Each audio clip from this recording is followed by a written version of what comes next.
Hey guys, how you doing? It's Coach Scott. Let's go proceed further into our study of chemical reactions, and let's talk about something that most of you like doing: combustion reactions, starting a fire, burning things, right? You little pyros. I'm just kidding.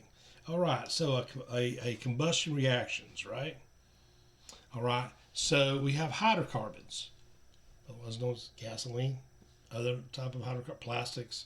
Hydrocarbons are the result of glucose and the products of the glucose, like from plants, breaking down over time and pressure.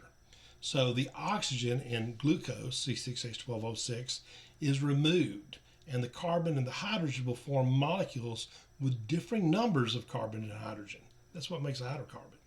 So this results in methane, natural gas, oil, coal, and other hydrocarbons. Energy from the original glucose molecule derived from sunlight remains in the hydrocarbon, and that energy is released in combustion reactions.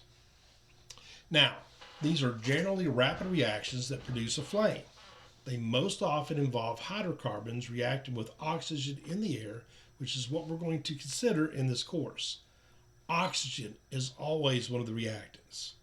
One product of combustion will be either carbon dioxide, or if there is insufficient oxygen to react, carbon monoxide. Now, we're going to always assume right now that oxygen is in excess, so a product will be carbon dioxide.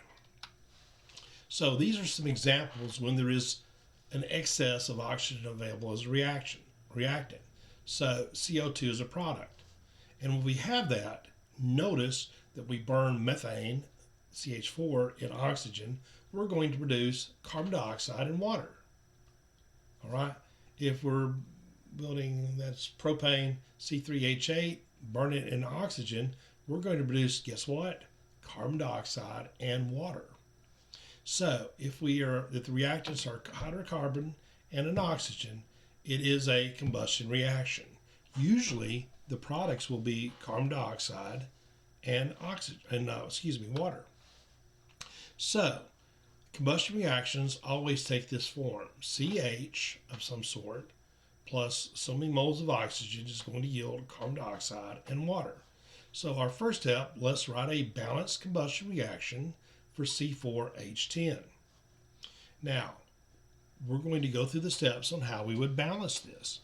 We're going to use a couple of steps. First, we're going to balance the carbon and hydrogen, then the oxygen. All right, so we've got C4, so I'm going to need 4 carbons on this side, so I'd put a 4 there. Then we're going to balance the hydrogen. I have 10 hydrogens over here, so I'd put a 5 there. All right, so we've got the carbon balanced on the product side and the hydrogen. Then we're going to balance the oxygen. I've got 5 oxygens on this side. I need 5 oxygens on this side. Well, I've got 2. So if I put 2.5, I've got 5, I got 18. 18? 5, and 8, 13 rather. So I'd put 6.5 oxygens on this side. Well, that's half of the number of oxygens I got on this side. I can't have 6.5. So we're going to double the coefficients on everything else. So the final balanced combustion reaction would be 2 C4H10s, butanes, plus 13 moles of oxygen is going to yield 8 moles of carbon dioxide and 10 moles of water. So that's pretty much all there is. Now let's see, which of the following is a combustion reaction?